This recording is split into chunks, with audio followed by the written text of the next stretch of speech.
कि हुकूमत का अवाम को छोटी ईद पर बड़ा तोहफा। पेट्रोल की कीमत में 10 रुपये फ़ी लीटर इजाफा कर दिया है। नई कीमत 272 रुपये से बढ़कर 282 रुपये लीटर हो गई है, जबकि मिट्टी के तेल की कीमत 5 रुपये 98 पैसे बढ़ा दी गई है। शहरियों ने पेट्रोल की कीमत में इजाफे को मुस्तरद कर दिया है। कहते हैं बाकी अखराजात पूरे करें या पेट्रोल डलवाएं। तफसीलात जानते हैं ज़ैन अली से। ज़ैन अली, बताइएगा इस हवाले से। बिल्कुल, ईद से कबल हुकूमत की जानिब से अवाम पर एक और पेट्रोल बम जो है वो गिरा दिया गया है। गुज़िश्ता रात वज़ीर ख़ज़ाना इसहाक़ डार की जानिब से पेट्रोलियम मसनूआत की कीमतों में 15 रुपये 78 पैसे तक का इजाफा कर दिया गया है। पेट्रोल की कीमत में 10 रुपये जबकि कैरोसिन ऑयल की कीमत में 5 रुपये और 78 पैसे का इजाफा कर दिया गया है, जिसके बाद पेट्रोल की कीमत 282 रुपये फ़ी लीटर मुकर्रर कर दी गई है, जबकि कैरोसिन ऑयल की कीमत 186 रुपये 7 पैसे तक जो है मुकर्रर कर दी गई है। शहरी जो है बढ़ती हुई महंगाई के बायस परेशान हैं। पहले ही रमज़ान है, खर्च पूरे नहीं थे हो रहे, अब इस पेट्रोल महंगा होने की वजह से बहुत सी चीज़ें जो है महंगी होने का खदशा है।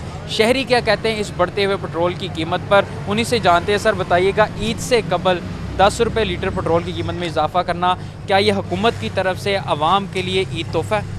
सर जी, तोहफ़ा ही तोहफ़ा है। जाकर पेट्रोल का रेट देखिए, जब जो है तेल का रेट, ऑयल जो हम 400 का लेते हैं, सारा क्या जा रहा है रेट, 650 रुपये लीटर पेट्रोल वो जा रहा है। अब तेल, सूफी तेल का पैकेट, अब देखिए क्या कर जाए। सब्ज़ी, साथ ही सब्ज़ी मंडी है, तो पेट्रोल का देखिए अब क्या हाल जा रहा है। अब ये देखिए मैं 150 का पेट्रोल डाला, बच्चों को डालने के लिए लेके जा रहा हूँ, छोड़ने के लिए। अब रास्ते में मेरे 14 पेट्रोल ख़त्म होगा, फिर डलवाने के लिए आया हूँ। क्या करें?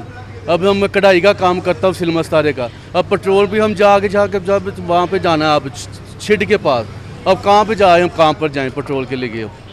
पेट्रोल होगा तो जाएंगे ना, कहाँ पे जाएं? अब ये पेट्रोल देखे दिन ब दिन, अब इनकी लड़ाई में हम बेड़ा गर्क हम वाम का हो रहा है। अब क्या मसला करें? बिल्कुल, आपने इन शहरी की बात सुनी, काफ़ी नाला दिखाई दे रहे हैं हुकूमत के इस फैसले पर। कह रहे हैं कि पेट्रोल डलवाएं या बच्चों को जो उनसे है घर के खर्चे पूरे करें, बच्चों की फ़ीसें दें। बढ़ती हुई महंगाई के पास शहरी जो काफ़ी नाला दिखाई दे रहे हैं, वो कह रहे हैं हुकूमत ने ईद से कबल ईद का जो तोहफ़ा है वो आवाम को दिया है। उम्मीद की जा रही थी कि हुकूमत पेट्रोल सस्ता करेगी, लेकिन हुकूमत ने पेट्रोलियम मसनूआत की कीमतों में मज़ीद इजाफा करके हुकूमत आवाम पर एक और जुल्म का पहाड़ जो है वो आप हमें तफसीलात से आगाह कर रहे थे।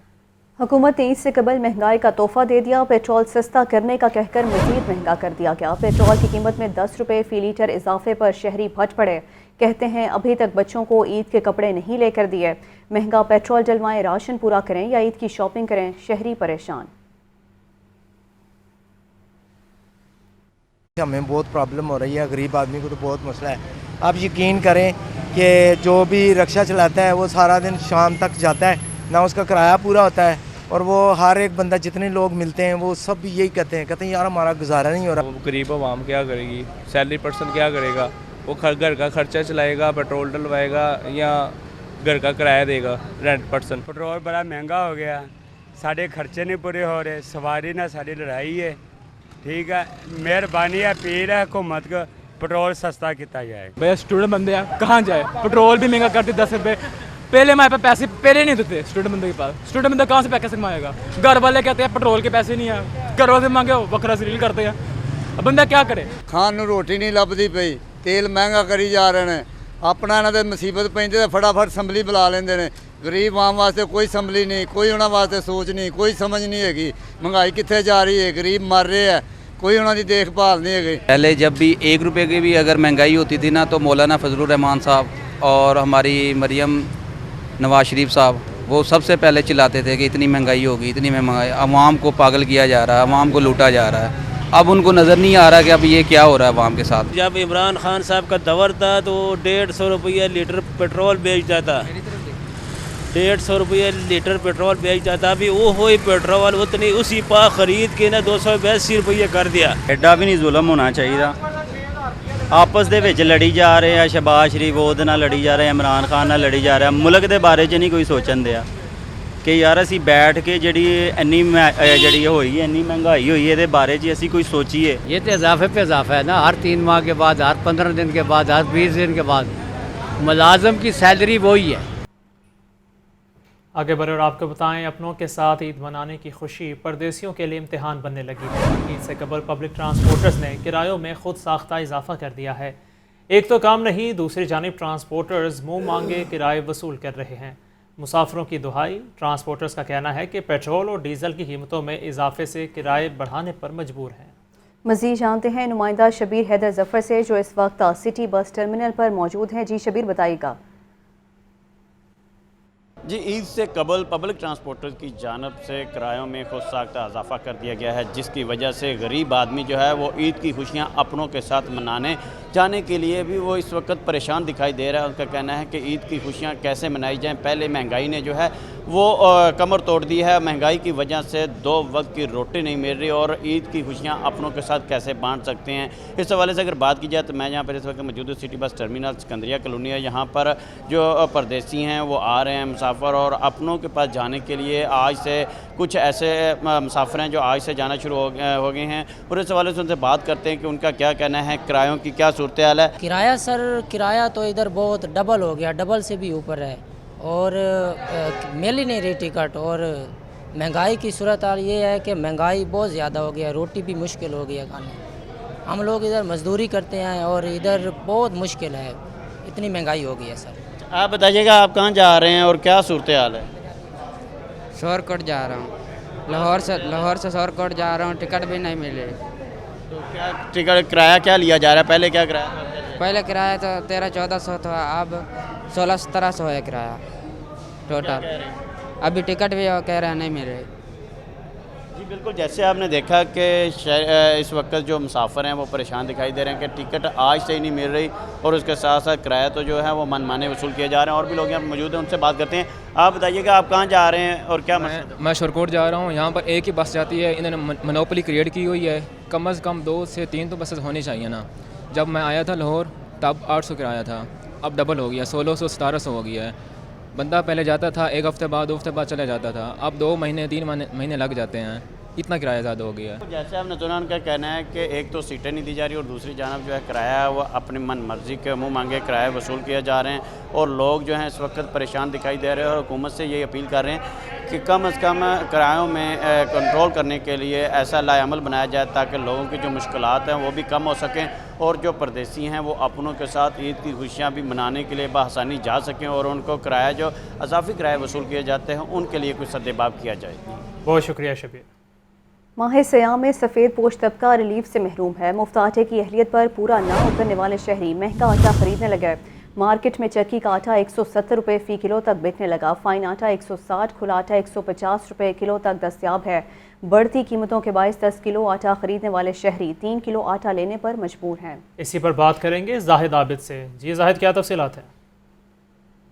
जी बिल्कुल, हुकूमत की जानब से आटा फराहमी ज़्यादा से ज़्यादा करने के लिए मुफ्त आटा स्कीम शुरू की गई, जो कि रमज़ानुल मुबारक में बदस्तूर चलती रही और लोगों को मुफ्त आटा मिलता रहा। लेकिन दूसरी मार्केट जो है वहाँ पर हुकूमती कोई कंट्रोल नज़र नहीं आ रहा, और वहाँ पर मनमानी कीमतें फ्लोर मिलर्स की जानब से ली जा रही हैं, और जो लोग उसके अहल नहीं है मुफ्त आटे के, वो आम मार्केट में जब ख़रीदारी के लिए आते हैं तो उन्हें मुश्किलात का सामना करना पड़ता है। क्योंकि इस वक्त जो 15 किलो आटे का थैला है वो तकरीबन 2150 से 2200 रुपये तक फ़रोख्त हो रहा है, जबकि जो 10 किलो आटे का थैला है वो 1158 रुपये में इस वक्त मार्केट में दस्तियाब है। इस वक्त सारफ हमारे साथ मौजूद हैं जिन्होंने खुला आटा ख़रीदा। आप क्या कहेंगे, आपने मुफ्त आटा क्यों नहीं ख़रीदा? मुफ्त आटे से सबसे पहले तो आपको मैसेज करना पड़ेगा आप नाहल है कि अहल है, उसके बाद वो आप वहाँ जाएंगे, वहाँ पर रश होगा, इतना रश होता है कि इंसान वहाँ पर सुबह जाए तो शाम को आटा वो भी मिलना नामुमकिन है, बहुत मुश्किल काम है। वहाँ पर आटे तक पहुँचने से पहले तो रोज़ा ही खुल जाएगा। मार्केट से कितना ख़रीदा? अब मैंने 5 किलो आटा लिया 800 रुपये का, ठीक है ना। अब हिसाब लगा लेंगे 1 मन आटे की कीमत कहाँ चली जाती है। अब ये 3 दिन का आटा है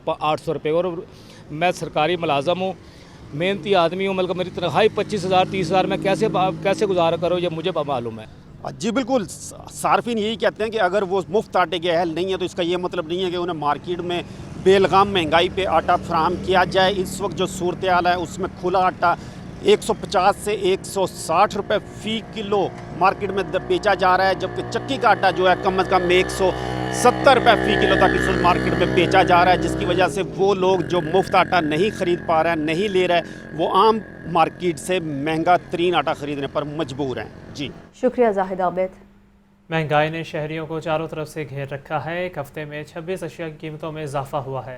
इदारा शुमारियात ने महंगाई की सूरत हाल पर हफ्तावार रिपोर्ट जारी कर दी। मज़ीद तफसीलात इस रिपोर्ट में देखिए। हर सू जिस एक आवाज की गूंज है वो है महंगाई। हर रोज महंगाई का ग्राफ लम्हा बलम्हा बदल कर ऊंचाई की जानिब है। हफ्तावार महंगाई की क्या सूरत हाल है, इदारा शुमारियात ने रिपोर्ट जारी कर दी। हफ्तावार बुनियाद पर महंगाई की मजमूई शरह 40.61% रिकॉर्ड की गई।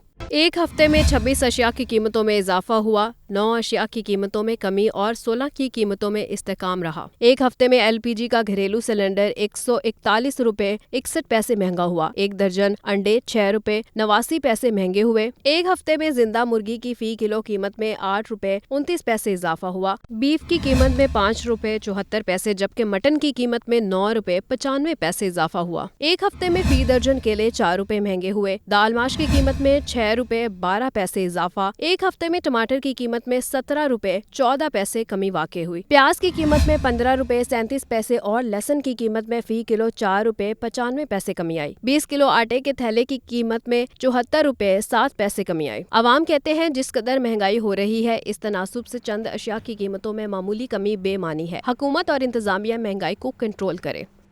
सूरज का पारा हाई हुआ तो रूम कूलर की कीमतों को भी आग लग गई। मौसम गर्म होते ही रूम कूलर की कीमतों में 35 से 40% तक का इजाफा हो गया है। बढ़ती कीमतों से दुकानदार और ख़रीदार दोनों ही परेशान हैं। इस हवाले से मज़ीद जानते हैं अपने नुमाइंदे राहिल अली से। जी राहिल। गर्मी की शिद्दत में इजाफा होते के साथ ही रूम कूलर की मांग में भी जो है वो इजाफा होता जा रहा है, क्योंकि गर्मी जिस तेज़ी से बढ़ रही है तो उसकी शिद्दत को कम करने के लिए लोग जो हैं वो घरों में कूलर का इस्तेमाल जो है वो रूम कूलर का वो करते हैं ताकि टेम्परेचर को जो है वो नॉर्मल किया जा सके। लेकिन इस साल देखा यह गया है कि रूम कूलर की कीमतें भी जो हैं वो काफ़ी हद तक बढ़ चुकी हैं। जो पिछले साल की कीमत का अगर हम मुआवजा करें तो तकरीबन 35 से 40% जो है वो इजाफा हो चुका है। फुल साइज़ का कूलर जो पिछली दफ़ा 1300 से 1400 में दस्तियाब था वो 17 से 20,000 रुपये में जो है वो दस्तियाब है। इसी तरह दीगर साइज़ के जो रूम कूलर हैं उनकी जो कीमत है वो 35 से 40% जो है उसमें इजाफा हो चुका है। हमारे साथ कुछ ख़रीदार भी मौजूद हैं, उनसे भी बात करते हैं। अच्छा ये बताएं कि महंगाई बहुत बढ़ रही है, गर्मी में लोग रूम कूलर का इस्तेमाल करते हैं, उसकी चीज़ें भी महंगी हो गई हैं, रूम कूलर भी महंगा हो गया, क्या कहेंगे? जी यही ना, फिर ये काफ़ी ज़्यादा इसमें महंगाई हो गई है। पिछले साल ये बरवाई थी तो मेरे ख्याल 600 में थे, अब ये लिए अब 1400 रुपये की हो गई हैं। और इसी तरह कूलर जो पिछले साल था ये आम जो सबसे छोटा ये 7 से 8 हज़ार का, अब वही पता किया वो इस टाइम 10,000 का कूलर हो गया, आम से आम। तो ये इधर जो आप चीज़ें देख रहे हैं कूलर का रेट जो है वो बढ़ता जा रहा है। इधर हमारी दुकानदारों से भी जो दीगर से बात हुई थी उनका ये कहना था कि पिछले साल की निस्बत जो है वो कीमतें बहुत ज़्यादा बढ़ गई हैं। जो रेट था स्टील की चादर का वो बढ़ चुका है, जो इसके अंदर ये भरा जाता है लकड़ी का बुरादा उसका जो है वो रेट बढ़ चुका है। तो ये वजह है कि कूलर की कीमत में भी 3 से 4 हज़ार रुपये का जो है वो फ़र्क आ गया। और गरीब आदमी के लिए इस दफ़ा गर्मी जो है वो कहर बन के टूटती हुई नज़र आ रही है कि एक बढ़ती कीमतें इस हद तक जो है वो बढ़ रही हैं कि उनके लिए रूम कूलर ख़रीदना भी शायद जो है वो मुमकिन ना हो। जी शुक्रिया राहिल अली। वज़ीर आज़म शहबाज शरीफ का कलमा चौक रीमॉडलिंग और ज़ेर तामीर लाहौर साइट का दौरा। चीफ इंजीनियर LTA इसरार सईद की वज़ीर आज़म शहबाज शरीफ को ब्रीफिंग। वज़ीर आज़म की वॉल्टन रोड को 2 माह और लाहौर ब्रिज मंसूबे को 1 माह में मुकम्मल करने की हिदायत। आपको बताएं कि वज़ीर आज़म शहबाज शरीफ का कलमा चौक रीमॉडलिंग और ज़ेर तामीर लाहौर ब्रिज साइट का दौरा। चीफ इंजीनियर LTA इसरार सईद की वज़ीर आज़म शहबाज शरीफ को ब्रीफिंग। वज़ीर आज़म की वॉल्टन रोड को 2 माह और लाहौर ब्रिज मंसूबे को 1 माह में मुकम्मल करने की हिदायत की गई है। आपको अपडेट किया जा रहा है अहम खबर के हवाले से। वज़ीर आज़म शहबाज शरीफ का कलमा चौक रीमॉडलिंग और ज़ेर तामीर लाहौर ब्रिज साइट का दौरा किया गया है। चीफ इंजीनियर LTA इसरार सईद की वज़ीर आज़म शहबाज शरीफ को ब्रीफिंग। वज़ीर आज़म शहबाज शरीफ की वॉल्टन रोड को 2 माह और लाहौर ब्रिज मंसूबे को 1 माह में मुकम्मल करने की हिदायत की गई है। तहरीक इंसाफ और जमात इस्लामी के दरमियान मुज़ाकरात। चेयरमैन PTI इमरान खान की हिदायत पर 3 रुकनी कमेटी कायम कर दी गई। परवेज़ खटक, सेनेटर एजाज चौधरी और मियाँ महमूदुर रशीद कमेटी में शामिल हैं। मरकज़ी सेक्रेटरी जनरल असद उमर ने कमेटी की तश्कील का बाज़ाब्ता नोटिफिकेशन जारी कर दिया है। आपको मज़ीद तफसीलात जानेंगे, लियाकत अली हमारे साथ मौजूद हैं। जी लियाकत, क्या तफसीलात हैं इस हवाले से?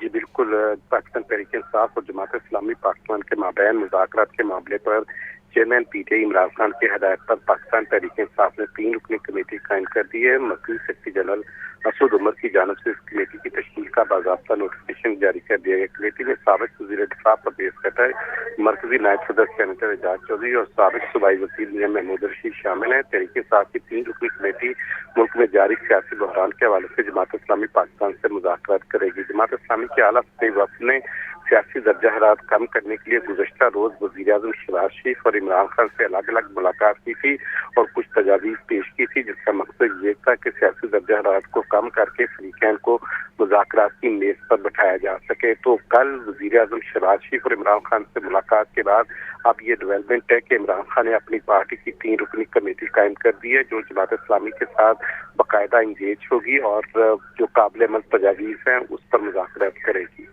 ठीक है, बहुत शुक्रिया लियाकत अली, आपने तफसीलें नगाह किया। दूसरी जानिब निगरान वज़ीर आला पंजाब मोहसिन नकवी ने चीनी की स्मगलिंग रोकने और कीमतों में इस्तेहकाम लाने के लिए तमाम ज़रूरी इंतजाम करने की हिदायत कर दी है। कच्चे के इलाके में पुलिस ऑपरेशन के अखराजात के लिए फ़ंड्स के इजरा की मंजूरी भी दे दी गई है। तफसीलात जानते हैं मोहम्मद यासीन की रिपोर्ट में। निगरान वज़ीर आला पंजाब मोहसिन नकवी की ज़ेर सदारत निगरान काबीना का 13वां इजलास। IG ने काबीना को कच्चे के इलाके में दहशत गर्दों के खिलाफ जारी ऑपरेशन के बारे में ब्रीफिंग दी। काबीना ने पुलिस ऑपरेशन के अखराजात के लिए फंड्स के इजरा की मंजूरी दे दी। ऑपरेशन के बाद कच्चे के इलाके में पायदार प्लान के तहत इंफ्रास्ट्रक्चर तामीर किया जाएगा। काबीना ने वज़ीर आज़म और पंजाब हुकूमत के तारीख साज मुफ्त आटा पैकेज पर इत्मीनान का इजहार किया। मोहसिन नकवी ने कहा, इस पैकेज के तहत हकदार को इसका हक दिया गया है। निगरान वज़ीर आला ने चीनी की स्मगलिंग रोकने और कीमतों में इस्तेहकाम लाने के लिए तमाम जरूरी इंतजामात करने का हुक्म दिया। मोहसिन नकवी ने कहा, पंजाब के खारजी रास्तों की सख्त निगरानी जारी रखी जाए। पंजाब काबीना ने चिल्ड्रन अस्पताल की नई स्कीमों की मंजूरी दी। महकमा specialised health care and medical education के जेर इंतजाम डिस्ट्रिक्ट हेडक्वार्टर्स अस्पतालों के नाम तब्दील करने की मंजूरी दी गई। रावलपिंडी, गुजरांवाला, सरगोदा, डेरा गाजी खान, फैसलाबाद के डिस्ट्रिक्ट हेडक्वार्टर टीचिंग अस्पतालों के नाम तब्दील किए जाएंगे। पंजाब हुकूमत लैंड रिकॉर्ड की कंप्यूटराइजेशन में गिलगित बल्तिस्तान हुकूमत से ताउन करेगी। काबीना ने गिलगित बल्तिस्तान की हुकूमत से मुआहदा करने की इजाज़त दे दी। Welcome back. ब्रेक के बाद आपको बताएं, तहरीक इंसाफ सिंध के रुकन असम्बली खुरम शेर जमान की जमान पाक आमद चेयरमैन तहरीक इंसाफ इमरान खान से मुलाकात हुई है। सिंध की सियासी सूरत हाल और पार्टी को मजीद मजबूत करने पर तबादला ख्याल किया गया है। इसी पर बात करते हैं, लियाकत अली हमारे साथ मौजूद हैं। जी लियाकत, क्या तफसीलात है इस मीटिंग की? बिल्कुल, तहरीक इंसाफ सिंध के रुकन असम्बली खुरम शेर जमान जो है उन्होंने आज जमान पार्क में चेयरमैन तहरीक इंसाफ इमरान खान से मुलाकात की है, जिसमें सिंध की सियासी सूरत हाल पर ब्रीफिंग दी और पार्टी को मजीद मजबूत करने पर तबादला ख्याल हुआ है। असम्बली अरकान की सियासी और असम्बली में कारकर्दगी से भी चेयरमैन तहरीक इंसाफ को ब्रीफ किया गया। इमरान खान ने बेहतरीन तरीके से सिंध के मसाइल उजागर करने पर जो है वो सिंध के अरकान असम्बली की तारीफ की। ठीक है, बहुत शुक्रिया लियाकत अली, आपने आगाह किया। मुसाफिरों से किराया वसूल करना काबिल गिरफ्त जुर्म है। ट्रांसपोर्टर्स ट्रैफिक कवानीन की पाबंदी करें। DIG मोटरवे शाहिद जावेद का कहना है कि जायद किराया पर ट्रांसपोर्ट मालिकान के खिलाफ एक्शन लिया जाएगा। तफसीलात जानते हैं जैन अली से। जैन अली, बताइएगा। जी बिल्कुल, ईद पर ओवरलोडिंग और ओवर चार्जिंग करने वाली गाड़ियों के खिलाफ मोटरवे पुलिस का क्रैकडाउन जो है वो जारी है। DIG शाहिद जावेद का कहना है कि मुसाफिरों से जायद किराया वसूल करना काबिल गिरफ्त जुर्म है। ट्रांसपोर्टर ट्रैफिक कवानीन की पाबंदी करें। जायद किराया वसूल करने पर ट्रांसपोर्टर से मालिकान के खिलाफ सख्त एक्शन लिया जाएगा। मुसाफिर गाड़ियां और ओवरलोडिंग ओवर चार्जिंग से ग्रेज करें। पेट्रोलिंग अफसर टोल प्लाजा पर अलर्ट रहें। कौमी शाहराहों पर मखसूसी पॉइंट्स पर इजाफी नफरी स्पेशल स्क्वाड मौजूद है। खसूसी मुहिम का आगाज IG मोटरवे सुल्तान अली ख्वाजा की हिदायत पर किया गया। जी बहुत शुक्रिया जैन, आप हमें तफसीलात से आगाह कर रहे थे। म्यू हस्पताल में सर्जिकल आलात और अद्वियात की किल्लत। बेहोशी की दवा आइसोफ्लोरिन ख़त्म हो गई। 2 रोज़ से म्यू हस्पताल में ऑपरेशन ना हो सके। दिल के आर्जे में मुब्तला मरीजों के स्टंट भी ख़त्म हैं। हस्पताल इंतज़ामिया का कहना है कि मरीजों के लिए आइसोफ्लोरिन दस्तियाब है और जल्द मजीद स्टॉक पहुँच जाएगा। इसी पर बात कर लेते हैं मोहम्मद बिलाल से। जी बिलाल। जी बिल्कुल, मेयो हॉस्पिटल में जो सर्जिकल की जो आइटम्स हैं वो नापेद हो चुकी हैं, जिसकी वजह से अस्पताल में जो मरीज़ ज़ेर इलाज है उनको शदीद अजियत और मुश्किलात का सामना करना पड़ रहा है। जबकि इसके साथ अस्पताल के अंदर जो ऑपरेशन के दौरान मरीज़ को बेहोश करने के लिए जो दवाई इस्तेमाल होती है जिसका नाम आइसोफ्लोरिन है, ये गुज़िश्ता कई माह से शॉर्ट है, लेकिन इसका कलील सा स्टॉक आता है जो कि जल्द ही ख़त्म हो जाता है और फिर मरीज़ों को दोबारा ऑपरेशन करने के लिए इस दवा की ज़रूरत होती है जो कि नहीं मिलती और मरीज़ों को शदीद मुश्किलात का सामना करना पड़ रहा है। इस हवाले से जो अस्पताल के जो ज़राए हैं, जो इंतज़ामिया हैं, इनकी जानिब से भी कहा जा रहा है कि गुज़िश्ता 4 रोज़ से हस्पताल के अंदर जो बेहोशी की दवाई है वो नहीं है, जिसकी वजह से कई ऑपरेशन अब तक रुक चुके हैं। जबकि इसके साथ साथ जो दीगर सर्जिकल की जो आइटम्स हैं, जिस डिस्पोजेबल की जो आइटम्स हैं वो भी दस्तयाब नहीं है, जिसकी वजह से जो मरीज़ मेयो हॉस्पिटल की एमरजेंसी में आता है तो उनको एमरजेंसी में ही वो अद्वियात लिख के देती हैं या वो सामान लिख के दिया जाता है, जो कि फिर बाहर से महंगे दामों वो जो मरीज़ है वो ख़ुद जो सामान ख़रीद कर आता है और अपना जो इलाज मुआवजा है ये करवा रहे हैं। इस हवाले से जो हस्पताल इंतज़ामिया है, जिसमें MS है, दूसरी जानिब जो CO हैं प्रोफेसर हारून हामिद, उनकी आपस में भी चपकलिश जारी है, जिसकी वजह से ये जो अभी तक प्रोक्योरमेंट का सामान है ये भी ख़रीदा नहीं जा रहा। और इस हवाले से जो महकमा सेहत को भी इस हवाले से जो अंदाज़ा है कि इस वक्त जो मेयो हॉस्पिटल की जो सूरत हाल है वो काफ़ी ख़राब है। लेकिन इस हवाले से जो CO मेयो हॉस्पिटल है प्रोफेसर हारून हामिद, इनकी जानिब से कहा यह जा रहा है कि इस वक्त जो प्रोक्योरमेंट का जो अमल है ये शुरू कर दिया गया है और जो सर्जिकल और डिस्पोजेबल्स की जो आइटम्स हैं वो भी उनकी टेंडिंग भी शुरू कर दी गई है और चंद रोज़ के अंदर ही जो शॉर्ट सामान है इसको ख़रीद लिया जाएगा और हस्पताल के अंदर जो बेहोशी की दवा है वो भी आ रही है, जिसके बाद ये तमाम तरह जो इस वक्त शॉर्टेज है, जो किल्लत है मरीज़ों को अद्वियात की और सामान की, वो जल्द ही ख़त्म कर दी जाएगी और मेयो हॉस्पिटल के अंदर जो मरीज़ आएंगे उनको बेहतरीन जो तिब्बी सहूलियत है ये फराहम की जाएगी। शुक्रिया मोहम्मद बिलाल। अभी आपको बताएं कि निगरान वज़ीर आला के मुशीर बराए खेल Wahab Riaz national hockey stadium में मीडिया से गुफ्तगू कर रहे हैं। आपको बराह रास्त लिए चलते हैं। हमारे प्लेयर्स हैं जो डोमेस्टिक भी खेल रहे हैं, जो नेशनल साइड के भी प्लेयर्स हैं, उनको जो आने वाले वक्त में जिस तरह ये वाली टर्फ़ और जिस कंपनी ने ये टर्फ़ बिछाई है, ये इंडिया में उन्होंने 8 वर्ल्ड कप टर्फ्स बिछवाई थी। तो हमारा ये था कि हम इंटरनेशनल स्टैंडर्ड्स की जो फैसिलिटीज़ है वो अपने प्लेयर्स को दें और इसके साथ साथ हम ये भी कोशिश करेंगे कि आपने देखा कि थोड़ी सी ग्राउंड की जो हालत है वो थोड़ी सी ख़राब हुई हुई है, तो इंशाल्लाह हमारा जो नेक्स्ट टास्क है वो ये है कि हम इसको, क्योंकि ये पाकिस्तान में और दुनिया में सबसे बड़ा स्टेडियम है, तो हमारा सोच ये है कि हम इसको बेहतर से बेहतरीन करें और इंशाल्लाह यहाँ पे इंटरनेशनल हॉकी को भी वापस लेकर आएँ। सेकेंडली हम लोग यहाँ पे बहुत जल्द इंशाल्लाह आने वाले कुछ दिनों में मैं अनाउंस करेंगे जी, हम यहाँ पे हम लोग फिर से दोबारा से हॉकी का एक और टूर्नामेंट करवाएंगे। इस दफ़ा हम नेशनल साइड करेंगे और इसमें हम पूरे पाकिस्तान की टीमों को बुलाएंगे और इंशाल्लाह उनके साथ यहाँ पे हमारा जो हॉकी का टूर्नामेंट है वो खेला जाएगा।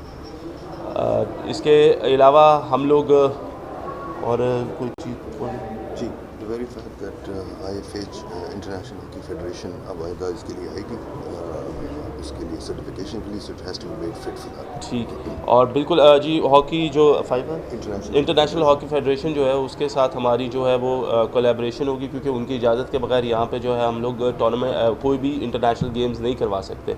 तो आगे फर्दर यह है कि वंस हमारी उनके साथ एफिलिएशन हो जाए तो उसके बाद हम लोग जो है वो यहाँ पे इंशाल्लाह इंटरनेशनल टीम्स को भी दावत देंगे और अपनी हॉकी को जो है वो ऊपर लेके जाएंगे। किसी का कोई सवाल है तो आप कर सकते हैं। इंटरनेशनल FIS से आपका रब्ता काबू होगा और ये हम कर सकते हैं कि जब इसका बाज़ाब्ता इस्तेमाल होगा तो किसी इंटरनेशनल टीम को यहाँ पे आप इनवाइट करेंगे और पाकिस्तान उसके साथ कोई एग्जीबिशन में मैच खेलेंगे। एक तो मेरा ये क्वेश्चन है। सेकेंडली ये है कि जो मस्जिद काबुल में बन रही है, रायत नूर साहब ने उसका इफ्तिताह किया था, करोड़ों रुपए का बजट है, स्टेट ऑफ आर्ट, इतनी चीज़ें हैं, 30 बार एक जो बोला जाकर इफ्तिताह कर चुका है एक ही बार सब, लेकिन मस्जिद को कोई नहीं देखता। तो कोई मस्जिद के लिए कुछ सोचेंगे आपकी ये मस्जिद पाया तक नहीं तक पहुँच जाए, क्यों नहीं बन रही 2 साल से शुरू?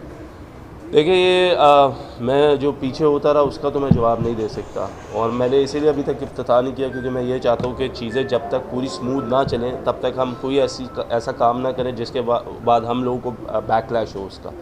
सो देखिए आहिस्ता आहिस्ता चीज़ों को लेके चलना हमने, आहिस्ता आहिस्ता चीज़ों को बेहतर करना है हमने। ये शुक्र है कि अभी हमारे पास लिश्ता पार्क के अंदर ही एक मस्जिद है जो हमारे पीछे अकेडमी के ऑपोजिट है, तो इंशाल्लाह तब तक हम उस पर करेंगे और इंशाल्लाह जो हमारे प्रोजेक्ट है हम उनको बिल्कुल आहिस्ता आहिस्ता लेके चलेंगे, ताकि हम ये नहीं चाहते कि कोई काम हम शुरू करें और वो बीच में रुक जाए। सो हम लोग टोटली इसको जो है वो लीगली हर एक चीज़ को करना चाहते हैं, तो इसके लिए हमें थोड़ा सा टाइम दरकार है जो हम लोग लेके चलेंगे इसको।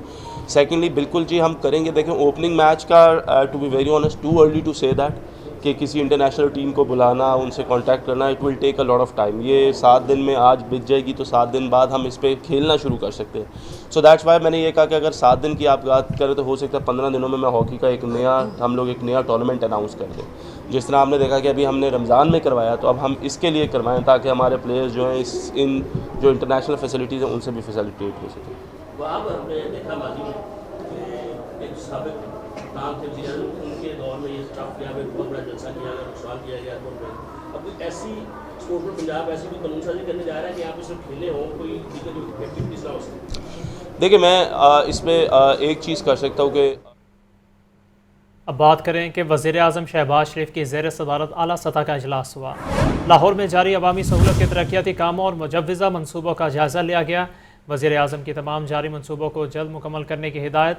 शहबाज शरीफ कहते हैं, साबिक़ा हुकूमत ने पंजाब की तरक्की के कामों को दानिस्ता तौर पर रोका। पंजाब की आवाम से मुस्लिम लीग नून की हिमायत का इंतकाम लिया गया है। तफसीलात जानते हैं शबीर हैदर से। शबीर हैदर इजलास का हवाल बताएगा। जी, वज़ीर आज़म शहबाज शरीफ की ज़ेर सदारत लाहौर में जारी अवामी सहूलत के तरक्याती कामों और मुजव्वज़ा मनसूबों के हवाले से आला सतह का इजलास हुआ, जिसमें मशीर वज़ीर आज़म आदम चीमा, निगरान वज़ीर आला पंजाब सैयद मोहसिन रज़ा नकवी और वफाकी और सूबाई अफसरान ने शिरकत की और इजलास को इमामिया कॉलोनी फ्लाईओवर के मनसूबे के बारे में तफसीली ब्रीफिंग दी गई और जिसमें वज़ीर आज़म ने मनसूबे को अवाम के इस्तेमाल के जल्द अज जल्द मुकम्मल करने की हदायत की और इजलास को गुजरांवाला के अवाम की सहूलत के लिए Lahore Sialkot motorway link road के मुजव्वज़ा मनसूबे के हवाले से भी आगाह किया गया। और इस पर जो है वज़ीर आज़म ने इस हवाले से वज़ीर आला पंजाब को एक 3 रुकनी कमेटी तश्कील देने की हदायत की और कमेटी आइंदा इजलास में जो है इस मनसूबे के हवाले से तफसीली ब्रीफिंग पेश करेगी। और इसके साथ साथ वज़ीर आज़म शहबाज शरीफ ने कहा कि पंजाब की तरक्की का सफ़र जो हमने शुरू किया था उसे गुज़श्ता हुकूमत ने दानिस्ता तौर पर रोका और पंजाब की आवाम से मुस्लिम लीग नून की हमायत का इंतकाम लिया गया। लाहौर में नए मनसूबे तो दरकिनार हमारे शुरू किए गए मनसूबों को तो अत्तल का शिकार रखा गया। और इस हवाले से वज़ीर आज़म ने यह भी कहा कि गुज़श्ता हुकूमत के 4 साल पंजाब को एक नाहिल और कठपुतली वज़ीर आला के सुपुर्द किया गया और पंजाब की तरक्की पर तवज्जो की बजाय वज़ारत आला के मनसब को वफाक में सियासी जोड़ तोड़ के लिए इस्तेमाल किया जाता रहा और अवामी फलाही मनसूबे जो एक अब तक मुकम्मल होकर लोगों की मुश्किलात में कमी कर चुके होते साल तखीर का शिकार रहे, इन तमाम जारी मनसूबों को जल्द अज जल्द मुकम्मल किया जाए। जी, बहुत शुक्रिया शबीर हैदर इस तफसील। आगे बढ़े और आपको बताएं, बैसाखी मेले में शिरकत के बाद सिख यात्रियों की बड़ी तादाद के कानपुर के लिए रवाना। सिख यात्री 9 अप्रैल को वाघा के रास्ते पाकिस्तान पहुंचे थे। बैसाखी मेले में शिरकत के लिए तकरीबन 3000 यात्री भारत से पाकिस्तान पहुंचे थे। सिख यात्री 18 अप्रैल को भारत वापस रवाना हो जाएंगे। इस वक्त गुरुद्वारा डेरा साहब लाहौर में मौजूद हमारे नुमाइंदे सुहेल कैसर हैं, उनसे मज़ीद तफसीलात जानते हैं। जी सुहेल, बताइएगा।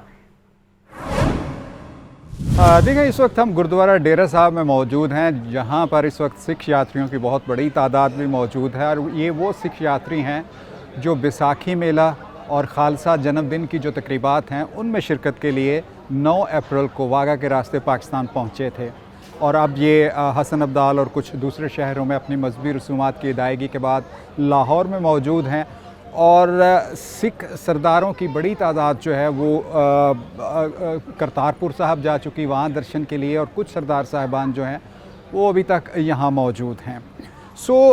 ये तमाम सिलसिला इस वक्त भी चल रहा है और अपनी ये तमाम जो मजहबी तकरीबात हैं पूरे जोश व खरोश के साथ अदा कर रहे हैं और इनकी यहाँ मौजूदगी को यादगार बनाने के लिए मतरूका वक्फ इमलाक बोर्ड हुकूमत पाकिस्तान की तरफ से काफ़ी बेहतर इंतज़ामात किए गए हैं। अगरचे यकायक मौसम तब्दील होने से कुछ थोड़ी बहुत परेशानी का सामना भी है, लेकिन बेशतर सरदार साहिबान जिनके साथ हमारी गुफ्तगू हुई उनका ये कहना है कि हमारे उधर जो भारतीय पंजाब है वहाँ पर भी मौसम की ऐसी ही सूरत हाल है, तो इसलिए हमें कोई बहुत ज़्यादा मौसम की शिद्दत महसूस नहीं हो रही, बल्कि उल्टा हमें बहुत अच्छा लग रहा है। उसकी वजह ये है कि यहाँ के जो लोग हैं वो भी पंजाबी बोलते हैं, हम भी पंजाबी बोलते हैं और कहीं किसी जगह पर भी हम जब जाते हैं तो जो सबसे बड़ी प्रॉब्लम होती है वो ज़ुबान समझने की, अगले बंदे की ज़ुबान जो होती है वो सबसे बड़ी प्रॉब्लम होती है, उसकी जो लैंग्वेज होती है। लेकिन यहाँ पर चूँकि ऐसा कोई मसला नहीं है, हम भी पंजाबी बोलने वाले हैं, यहाँ भी पंजाबी बोलने वाले हैं और ये यहाँ का सबसे ज़्यादा मुस्बत पहलू है कि एक तो हम गुरुओं की धरती पर आए हैं और दूसरा ये कि यहाँ जो पंजाबी ज़ुबान बोलने वाले हैं उनके साथ मुलाकात होती है, गपशप लगती है, आपस में बैठने का सिलसिला भी चलता रहता है।